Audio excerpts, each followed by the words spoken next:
March Book 1 Overview by Big Mike and the Saillor Sisters. Now we go back to his past. He was the son of a sharecropper and born on February 21st, 1940. He worked on his family's farm and went to a segregated school in Pike County, Alabama. Now during his childhood, he heard about many activists such as Dr. Martin Luther King Jr., Rosa Parks, and some movements like the Montgomery bus boycott. Life in the city was much different than where John lived in the country. Whites and blacks lived together in the city without any worries. There were no assigned seats on buses and subways for colored people. John was amazed there was no segregation within this city. Even though John loved the city, he missed his home, even if it was segregated.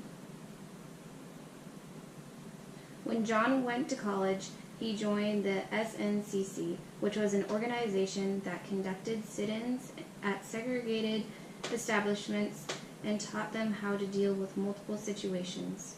There were both black and white people in this organization that would go to segregated lunch counters in Nashville, Tennessee.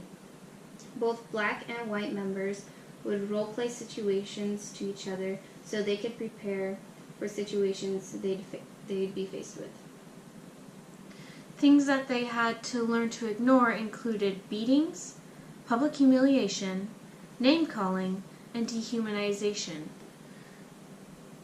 The first sit-in John Lewis was ever invited to was on February 7th, 1960.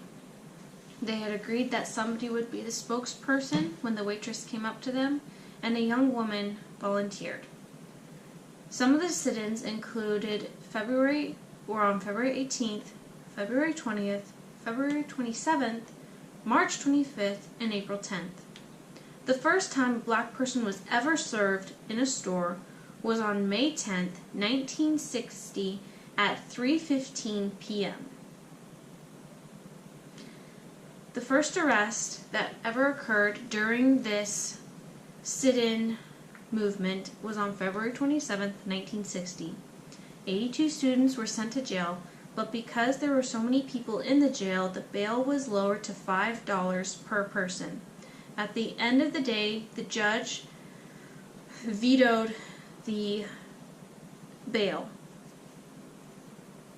And here are some examples of the sit-ins and how many of these counters would be closed due to the strikes that were occurring at this time and how segregation was very serious.